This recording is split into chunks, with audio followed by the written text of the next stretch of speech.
अस्सलाम वालेकुम। आज हमारा क्लास 9 का लेक्चर नंबर 1 है, चैप्टर नंबर 1, जिसमें हमारा पास फर्स्ट टॉपिक है डेफिनेशन ऑफ केमिस्ट्री। हम पहले इसमें डिस्कस करेंगे डेफिनेशन ऑफ केमिस्ट्री। केमिस्ट्री की डेफिनेशन क्या है? Chemistry is the branch of science that studies the composition of matter. Composition of matter क्या है? मैटर क्या है? Anything that has mass and occupy space. कोई भी चीज़ जो वज़न रखती है और जगह घेरती है उसको हम कहते हैं मैटर। कंपोजिशन क्या है कि मतलब कोई चीज़ किन से मिली है। जैसे कि हमारे पास इसमें एग्जांपल है वाटर।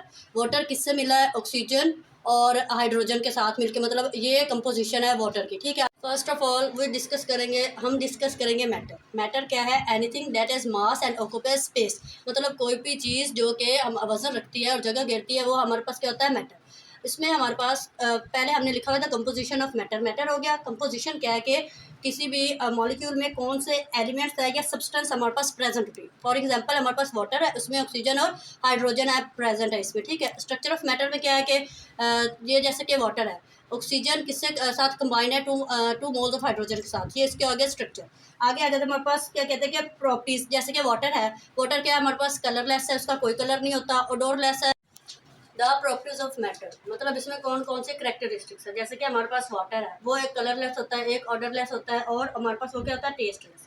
और जो चेंजेस इन मैटर है, चेंजेस फिजिकल भी हो सकते हैं और केमिकल भी हो सकते हैं। केमिकल चेंज क्या है कि केमिकल चेंज वो है जिससे न्यू सब्सटेंस हमारे पास क्या बन सकती है, और फिजिकल चेंज है जिससे हमारे पास कोई न्यू सब्सटेंस नहीं बनी। एग्जाम्पल्स है हमारे पास कुछ, जिसमें है मिल्क टर्निंग इनटू योगर्ट, और वॉशिंग क्लॉथ्स विद सोप, और मेडिसिन। मेडिसिन क्या है कि हमारे पास जो मेडिसिन है वो बॉडी में केमिकल रिएक्शन करके हमारे बॉडी में क्या करती है? काम करती है।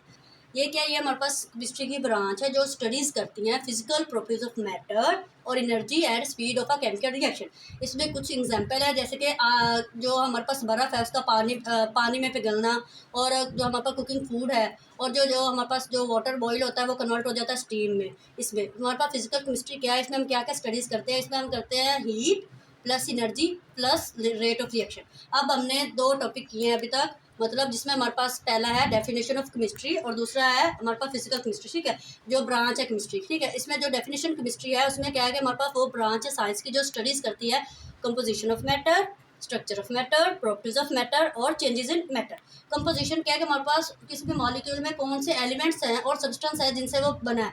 जैसे कि वाटर है, अब उसका स्ट्रक्चर क्या है? स्ट्रक्चर जैसे कि H2O लिखा हुआ है, इसमें हमारे पास जो ऑक्सीजन है वो किसके साथ ज्वाइन हो रहा है? 2 मोल्स ऑफ हाइड्रोजन के साथ। ठीक है, उसमें जो प्रॉपर्टीज हैं, जैसे कि वाटर है, वाटर हमारे पास होता है कलरलेस होता है, ऑर्डरलेस होता है, और हमारे पास क्या होता है? टेस्टलेस होता है। और जो उसमें चेंजेस हो रहे हैं मैटर में, हम उसको स्टडीज करते हैं। ठीक है, इसमें कुछ एग्जांपल्स मैंने बताई, जिसमें पहले हमारे पास जो मतलब क्या, मिल्क टर्निंग इनटू योगर्ट, और washing clothes with the soap, और मेडिसिन। ठीक है, अब इसमें हमारा फिजिकल केमिस्ट्री वही हमारे पास, इसमें हम स्टडीज करते हैं क्या? Physical properties of matter. ठीक है, और उसमें एनर्जी और स्पीड ऑफ केमिकल रिएक्शन। इसमें एग्जांपल वही आइस मेल्टिंग इनटू वाटर, और कुकिंग फूड, और वाटर बॉइलिंग इनटू स्टीम। अब जो दूसरी ब्रांच है वो हमारे पास आ जाती है इनऑर्गेनिक केमिस्ट्री। इसकी डेफिनेशन फर्स्ट हम करेंगे। तो क्या है कि is the branch of chemistry that studies elements and compounds that contain litre और नो कार्बन।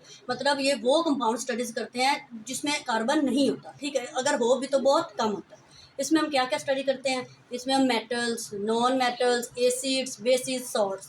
मेटल्स में मतलब हमारे पास क्या है कि आयरन और कॉपर। आयरन कहाँ पे यूज़ होता है? ब्रिज और गेट्स वगैरह बनाने में। और जो कॉपर है वो कहाँ पे हमारे पास होता है? इलेक्ट्रिक वायर्स वगैरह बनाने में। नॉन मेटल्स में मैंने लिखा है ऑक्सीजन और कार्बन। जो ऑक्सीजन है वो हमारे पास क्या है? ब्रीथिंग के लिए, और जो कार्बन है वो हमारे पास लेड पेंसिल बनाने के लिए इस्तेमाल होता है। एसिड्स में मैंने HCl मतलब सल्फ्यूरिक एसिड कोई भी हो सकता है। बेसिस में भी बहुत ज़्यादा है, और सॉल्ट्स में मैंने सोडियम क्लोराइड लिखा है। इसमें कुछ एग्जांपल्स थी और ये था। इसकी इंपॉर्टेंस क्या है कि ये हमारे पास यूज़ होता है मेडिसिन, फर्टिलाइजर्स, पेंट्स, और जो हमारे पास अदर यूजफुल मटेरियल्स हैं उन सबको बनाने में। इनफ है, ये एज अ शॉर्ट क्वेश्चन आता है, तो बस इतना काफ़ी। अब हमारे पास जो तीसरी ब्रांच है वो हमारे पास आ जाती है ऑर्गेनिक केमिस्ट्री। इसकी पहले हम करेंगे डेफिनेशन। इसकी डेफिनेशन क्या है कि ये branch of chemistry that studies carbon compounds and their properties and reactions. ठीक है, अब देखो इसमें शॉर्ट इनका मतलब डिफरेंस भी एज अ शॉर्ट आ सकता है, इनऑर्गेनिक केमिस्ट्री और ऑर्गेनिक केमिस्ट्री। इनऑर्गेनिक केमिस्ट्री में क्या होता है? कार्बन, वो कंपाउंड्स होते हैं जिसमें कार्बन नहीं होता। और जो ऑर्गेनिक केमिस्ट्री है इनमें वो कंपाउंड्स होते हैं जिसमें हमारे पास क्या होता है? कार्बन होता है, और इसमें हम स्टडीज़ क्या करते हैं? उनकी प्रॉपर्टीज़ और उनके रिएक्शंस। अब इसमें कुछ एग्जांपल्स हैं। इसमें आ जाता है plastics. Use to make bottles and bags, और शुगर जो कि हमारे पास यूज इन फूड होता है, और जो petrol use as a fuel in vehicles. तो अभी हमारे पास 3 ब्रांचेस हो गई। अब हमारे पास है चौथी ब्रांच, इन्वायरमेंटल केमिस्ट्री। इसकी डेफिनेशन पहले हमारे पास आ जाती है, वो क्या है कि is the branch of chemistry that studies chemicals. जो हमारे पास हवा में या पानी में या मिट्टी में जो केमिकल्स है, इसमें हम इसको स्टडीज़ करते हैं, और जो इसका हमारे जो माहौल पे इफेक्ट होता है, इसमें हम उस चीज़ को क्या करते हैं, स्टडीज़ करते हैं। इसमें हम अब क्या स्टडी करते हैं कि हमारे पास एयर पोल्यूशन हो गया, वाटर पोल्यूशन हो गया, और हमारे पास क्या हो गया, सॉइल पोल्यूशन हो गया। इसमें एग्जांपल्स क्या हैं कि जो फैक्ट्री से धुआं निकलता है वो, और डर्टी रिवर वाटर, और जो प्लास्टिक वेस्ट है, मतलब जो प्रॉपर उनको क्या करते हैं कि उसको प्रॉपर वेस्ट करने के बजाय वैसे हवा मतलब खुला फेंक देते हैं। इसकी वजह से जो हमारे पास हमारा वाटर है या सॉइल है, वो हमारे पास क्या हो रहा है, वो पोल्यूटेड हो रही है। ठीक है, इसमें हम क्या करते हैं कि ब्रांच ऑफ केमिस्ट्री है जो स्टडीज़ करते हैं chemicals in air water and soil and there effects on the environment. ठीक है, अब हमारे पास जो पांचवी ब्रांच है वो हमारे पास क्या है, एनालिटिकल केमिस्ट्री। इसमें हम क्या एनालिसिस करते हैं, मतलब इसमें हम आइडेंटिफाई करते हैं कि सब्सटेंस कौन सी हैं और उसकी अमाउंट मेजर करते हैं। जैसे कि अगर हमारे पास कोई केमिकल, जैसे कि सोडियम क्लोराइड है, पहले हम इसको आइडेंटिफाई करेंगे कि ये केमिकल है कौन सा। अब हमारे पास जब ये पता चल गया कि हमारे पास सोडियम क्लोराइड है, तो हम उसके अब हम क्या करेंगे, उसकी क्वांटिटी फाइंड करेंगे। तो ये क्या है कि analytical chemistry the branch that identify substances and measures their amounts. और इसमें हम स्टडी करते हैं आइडेंटिफिकेशन ऑफ केमिकल्स और क्वांटिटी ऑफ केमिकल्स। इसमें एग्जांपल्स क्या है, blood test, water quality testing, या हमारे पास क्या होगा, फूड टेस्टिंग। इसकी इंपॉर्टेंस क्या है कि जो हमारे पास it helps ensure the quality and safety of food, medicine and water. ठीक है, अब हमारे पास 5 ब्रांचेस हो गए, और हमारे पास क्या हो गया, डेफिनेशन ऑफ केमिस्ट्री। आज हमारा पहला लेक्चर था, आज के लिए इतना ही। अब हमने क्या केमिस्ट्री की डेफिनेशन की और 5 ब्रांचेस की। ठीक है, अगर आपको वीडियो पसंद आई हो तो कमेंट लाइक कर दें, सब्सक्राइब कर दें, और अगर आपको इनके नोट्स चाहिए तो आप मुझे कमेंट में बता दीजिएगा। मैं आपको नीट नोट जो होंगे इनके, वो भी मैं आपको अपलोड करके मतलब इधर सेंड कर दूँगी। अल्लाह हाफिज़।